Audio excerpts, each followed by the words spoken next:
Today's a very important day. It's Manufacturing Day throughout the nation. And manufacturing is critical for our nation. The average American manufacturing employee makes $77,000 a year. That's a middle-class job. You can get benefits with this job. You can take vacation with this kind of job. And it's critical that we coddle this job because this is what we need to create a middle class in our country.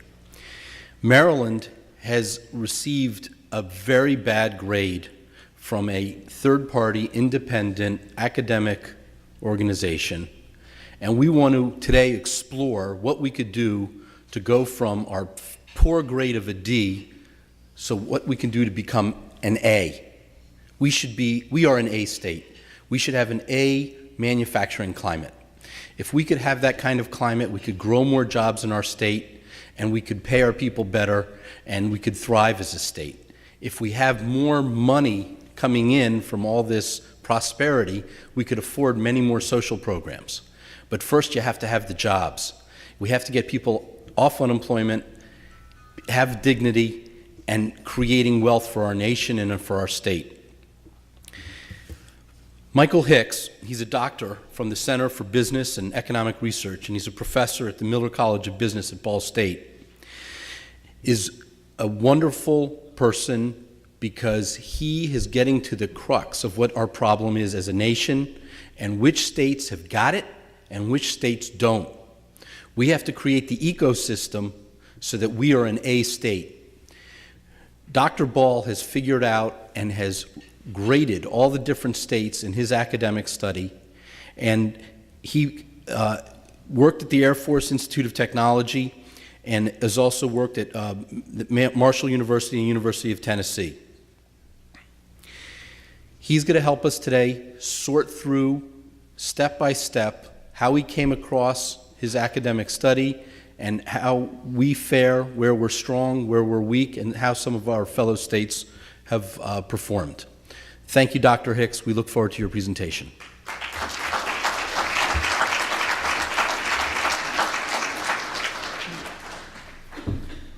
Good morning, everybody. You hear me in the back? Maybe I should just yell. Hi, my name is Mike Hicks. I'm an economics professor at Ball State. It's good to be back here. What Mr. Greenblatt didn't say is I'm a native Baltimorean, and I grew up here. My dad was a prof at Johns Hopkins, and I grew up in Bowie. Lived there till high school years, moved away, and have still lived longer in Maryland, twice as long in Maryland than any other place that I've lived in any of the other 14 states and 3 countries that I've had the pleasure of living in. Today's Manufacturing Day around the country.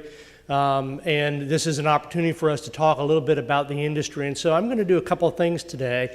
First, I'm going to talk about manufacturing in general with a compressed discussion of the most recent decade. Then I'm going to talk about why I think what I'm about to say about Maryland is reasonably obvious. And then I'm going to go through some grades with Maryland, and then I'm going to sit down and listen to candidates. So manufacturing in the United States today comprises about 1 in 7 jobs is tied up in manufacturing around the country. Those are either the production of goods, the movement of goods, or some intermediate good involved with it. And I'm not talking about a multiplier effect. I'm talking about people who are directly doing that sort of work. It's an important sector around the United States. And the movie Made in America is an important to put a focus on the issue, but the fact is in 2013 we'll probably have the record manufacturing year in the United States. We're probably going to produce more goods, manufactured goods, and inflation adjusted value than at any other time in our history. And that's good news. It's good news for manufacturers. The challenge, I think, for policymakers and for those of us who care about the communities in which we live that may or may not be very manufacturing dependent is we're doing so with a lot fewer workers. What it took 1,000 men and women to do in 1970, we could probably do today with about 225. And so while our overall manufacturing production has risen, employment has declined.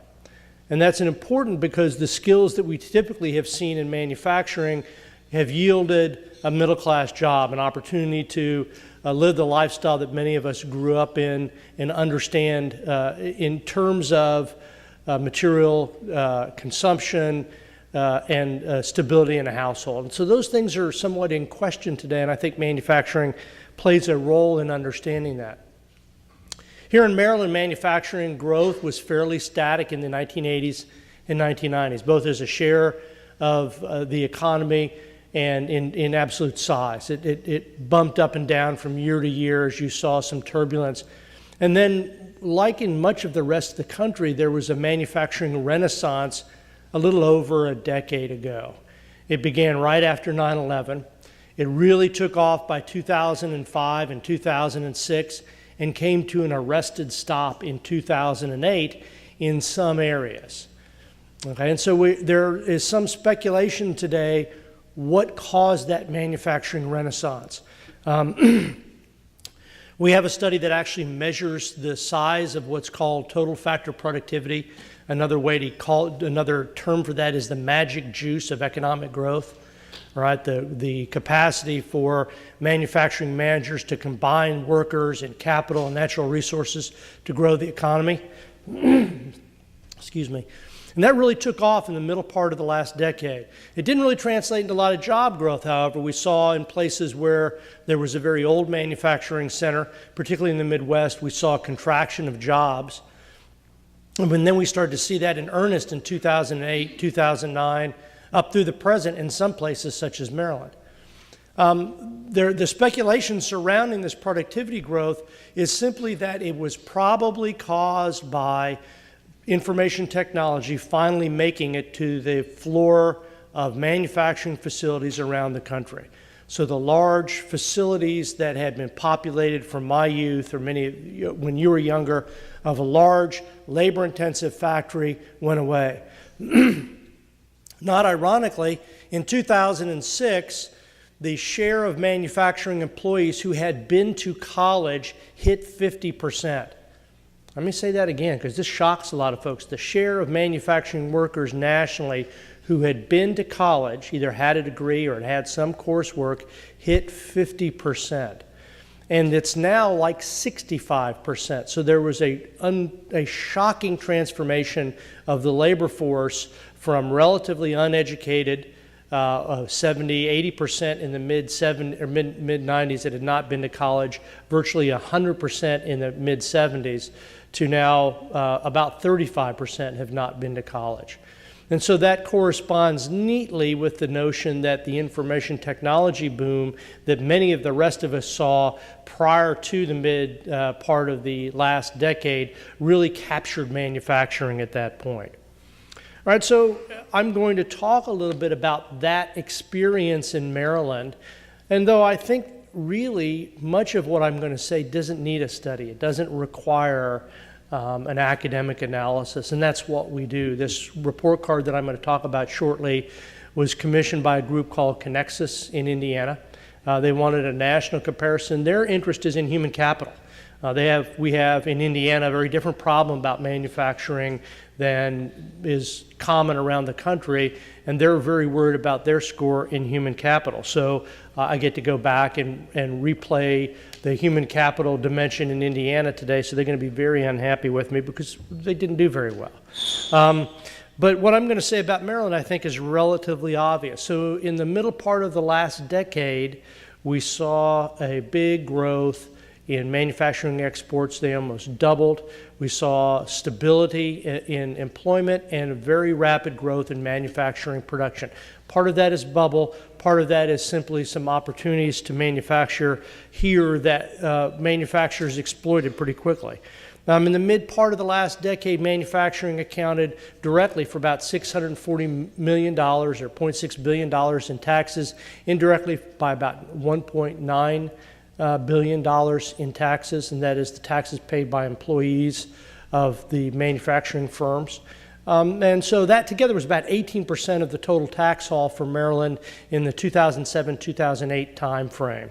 The salary for manufacturing workers in the state at that time was almost double the state average, but only about 4 to 4.5%, depending how you characterize it, of employment in Maryland was in manufacturing.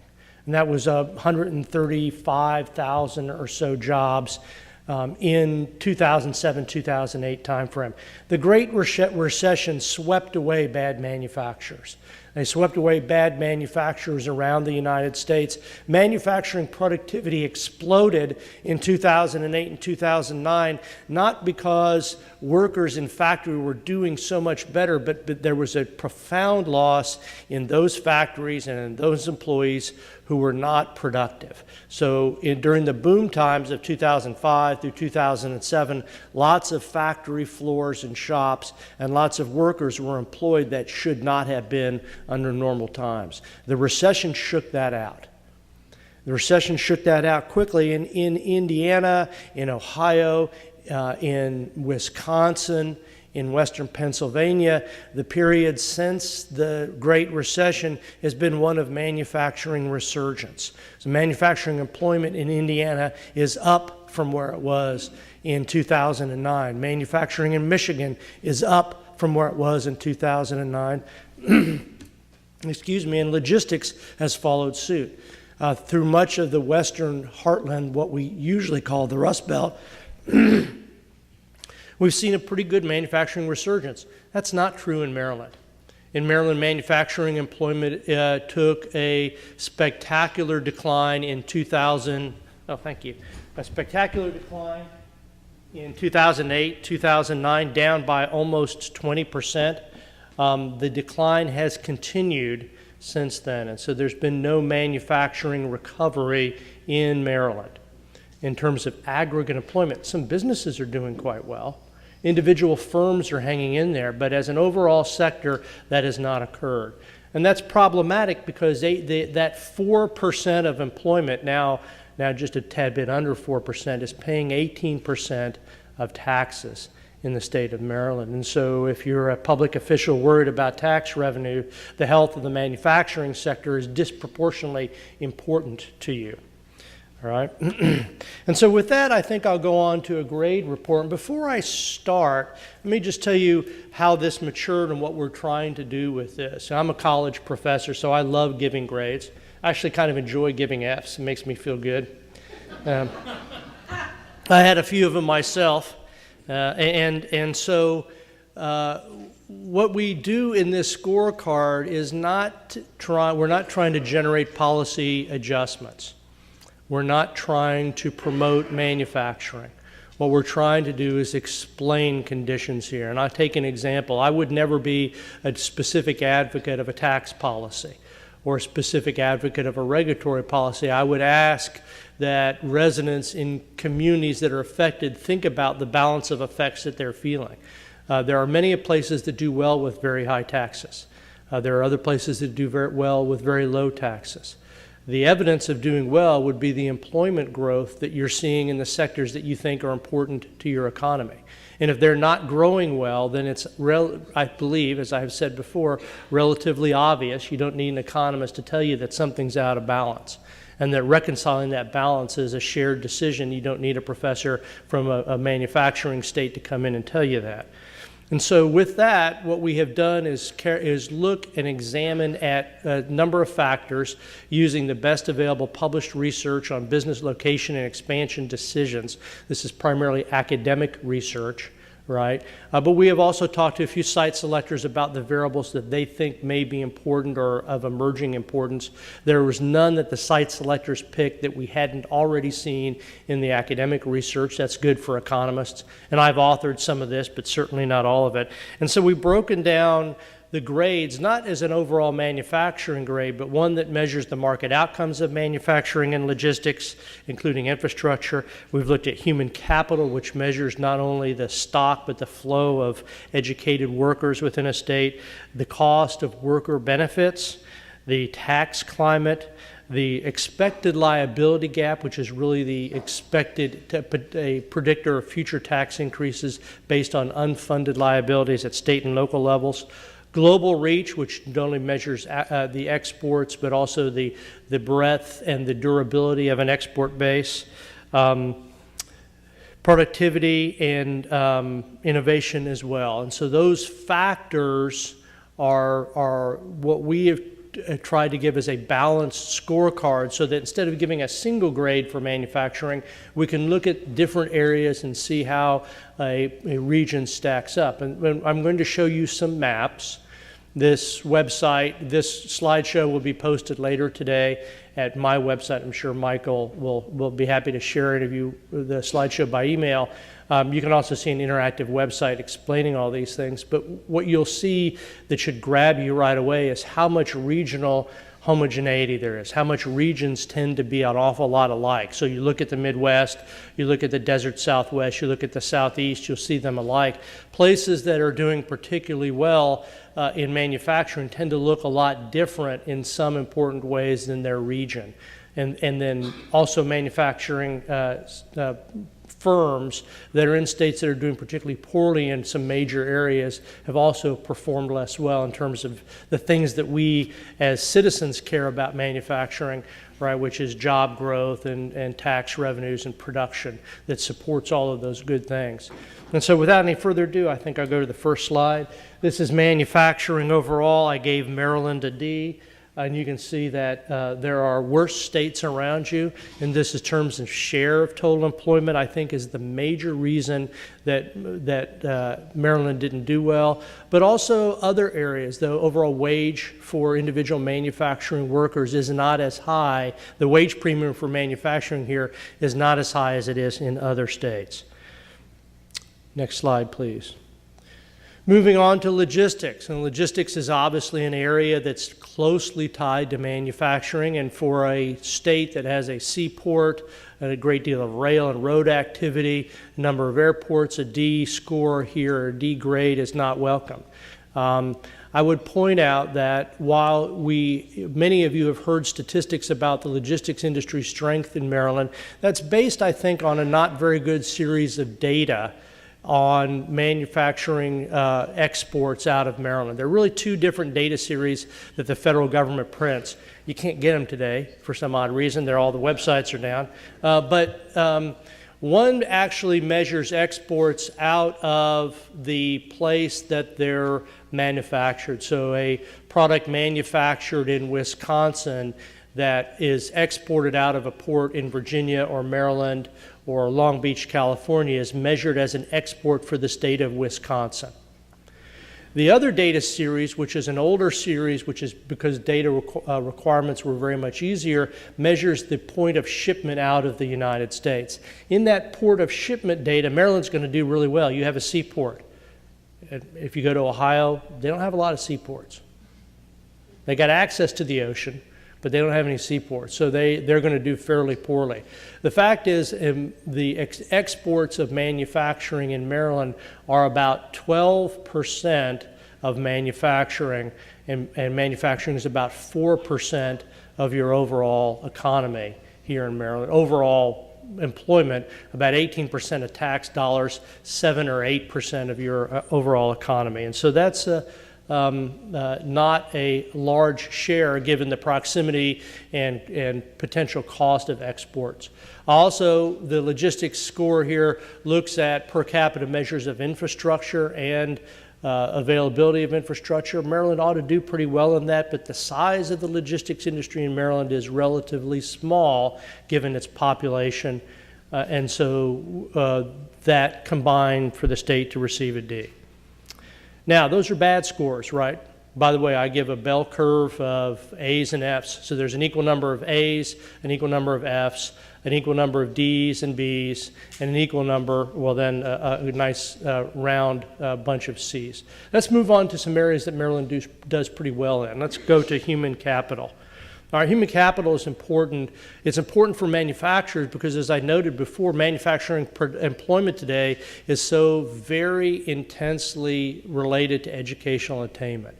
And so a place like Maryland, which has a well above average educational attainment, has pretty good schools, and especially in a number of counties, has a very good stock and flow of educated workers, gets a C+. So you're in the top dozen and a half states in the country in terms of human capital. This is an extraordinary strength for Maryland.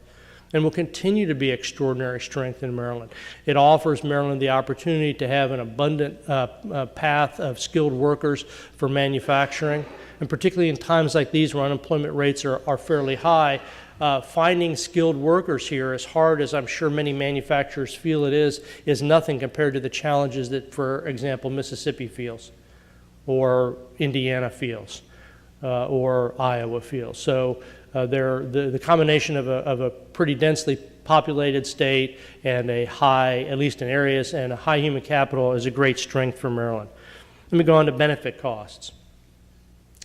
Benefit costs are important too. They measure the benefit that workers receive, and so a C+ is a pretty good grade, top dozen and a half states in terms of benefit costs. And by the way, benefits here are going to be primarily health insurance based, different measures of health insurance basement, both from the federal government and the Kaiser Family Foundation. So in these areas, Maryland's doing pretty well. Unemployment, compensation, and workers' comp fall into another category we'll talk about in a minute. And so in these two areas, Maryland's performing pretty well. And if you look at the geography around, certainly an area where Maryland ought to feel that this is maybe not an area of urgent concern relative to other areas. Okay. Let me go on to what's likely to be the most contentious area. I'll move quickly through this. Let's go to taxes. And so tax climate, Maryland's a solid D. All right, but let me just talk a little bit about taxes. Taxes here as measured by, and by the way, tax data is all the same. We can look at local government data. We can look at tax foundation. You can always provide good evidence that any place is not undertaxed or overtaxed by cherry picking data. All right, so there's nobody who is a candidate here, and I apologize in advance to all of you, who can't either say that we're overtaxed or undertaxed by cherry picking one data point. But I think, again, that it's reasonably obvious in some degrees that if your tax system is not supporting economic growth and you're not seeing economic growth in a particular sector, if you are desirous of that sector, you don't need an economist to tell you there's something out of balance.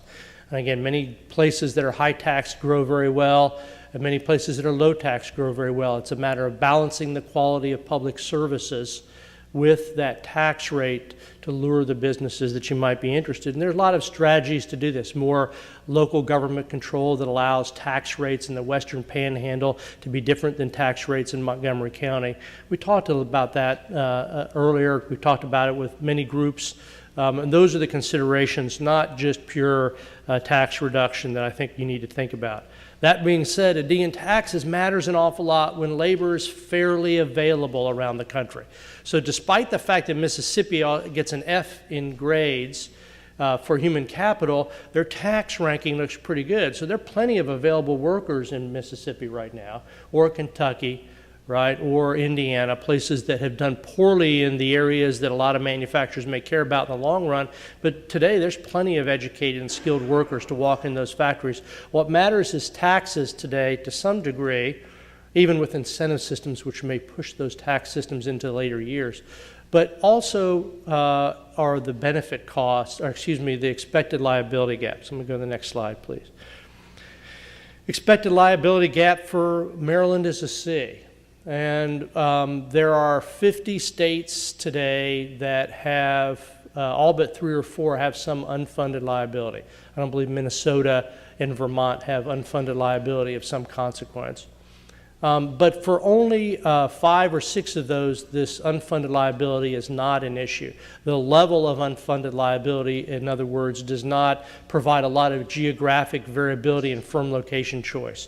So Maryland's not suffering from this. You actually have a fairly low level of unfunded liabilities in your state pension funds relative to states that are really hurting on this. So California and Illinois are 2 outliers that cannot afford their pension systems.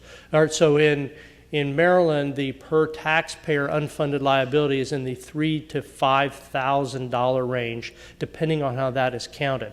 And that would be amortized over about 30 years. A reasonable comparison with the state of Illinois is that their liabilities are in the $60,000 to $100,000 per taxpayer range, which over 30 years, which you can't pay for, right? And so the reason that businesses care deeply about these sorts of things when they're making business location decisions is this is the greatest predictor of future tax growth, right? So tax rates, for example, in Illinois are not especially bad right now. But the expectation is that we're going to see tax rates grow there and in California and elsewhere where unfunded liabilities comprise a significant part of the overall future obligations for state and local government. Here in Maryland, you get a C, that's about average, and so it's not playing a significant business location role in the state. Next slide, please. Diversification of manufacturing, C-. You really have two very large sectors and then lots of smaller, I would call them competitive sectors that are fairly big. The two large sectors are what I would call very high-tech manufacturing, computer equipment, and this very much relies on the high level of human capital that you have in the state. And then we have a sector that is very heavily comprised with agricultural production, seafood, poultry, and which is lower value added, relies on lower levels of educational attainment. So those two sectors, they're dominating, sort of give you a lower than average diversification of score. And then we move on to the final slide, which is productivity and innovation, right? Here you all do extraordinarily well. You're the top, I think, 8th or 9th state in the union in productivity and innovation. Productivity and innovation measures the output per worker, the value added of manufacturing. We also look at measures of commercialization, the number of patents, and I think most importantly, private sector investment in industrial R&D. And so here, Maryland's doing very well. It's an area that is an exploitable strength in this manufacturing environment that we talk about.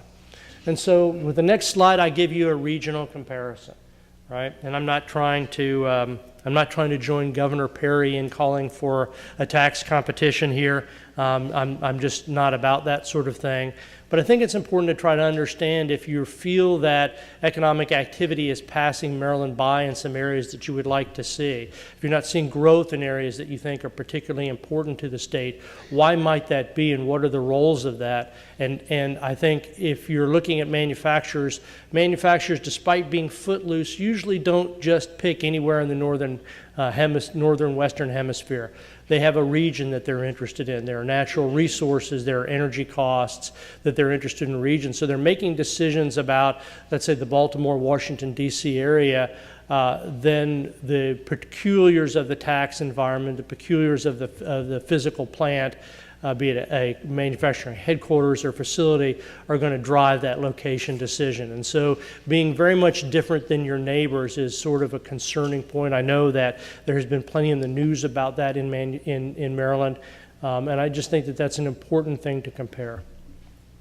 And I hope that our information here is useful in helping you guide what you would like to do in Maryland with respect to manufacturing. I'm hopeful that as time passes that you can think through some of the grades that you receive, look back at those grades and decide what it is in Maryland that you would like to see in manufacturing future. And I hope that we can participate in helping you understand this in years to come. This manufacturing scorecard is released every June, and we'll be updating it again in just a few months. Thank you. Okay. Thanks, Mike. Let's give him a... Now, we just have a few minutes, and the program was set up so we would ask the candidates if they had any questions of Dr. Hicks. So if at this time any of the candidates are here, did you have a question of anything that you just heard? Need clarification on anything? Okay. And Charles Lowell. Yes, so Dr. Hicks, in proportion to each category, I noticed that the failing grade you give, the grades that are presented, you give an overall grade from a proportional perspective. Does any one category weigh any heavier than another? For example, human capital compared to the tax economy and the environment here in the state, or the expected fiscal limited liability versus productivity and innovation. Certainly there's 1, 2, or 3 that maybe weigh a little bit heavier when it comes to the overall manufacturing success here in the state. Yeah, that's a great question. Maybe let me give you an academic answer. It matters differently based on the short run or long run. So in the long run, human capital matters more than anything else. We didn't weight it in our rankings, right? But in the long run, the availability of a skilled and viable workforce matters more than anything else. In the short run, the fiscal considerations drive manufacturing decisions. And so really the question that businesses are likely asking themselves, at least the academic evidence suggests, that as businesses are making decisions, if the places that have human capital problems drop, if they're planning many years in advance, drop out of the picture because of those human capital problems. So in that regard, Maryland does fairly well.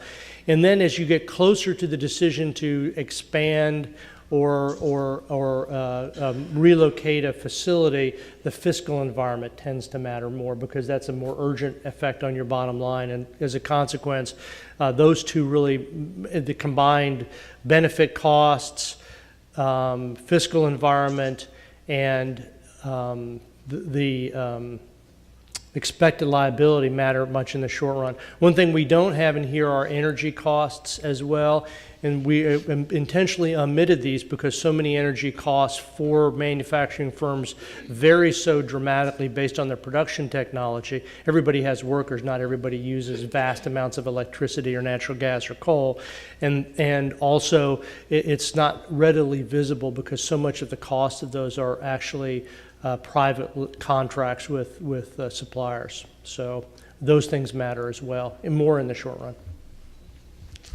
Okay, hold on. Heather Mazier. Thank you, Dr. Hicks. There seems to be an inverse relationship between a state that ranks an A or an F in human capital and worker benefit cost, except for in Utah. They scored an A in both of those categories. Is there something unique that they are doing in Utah that we should be aware of? Yeah, they have a lot of people who don't smoke or drink caffeine. That's a great observation.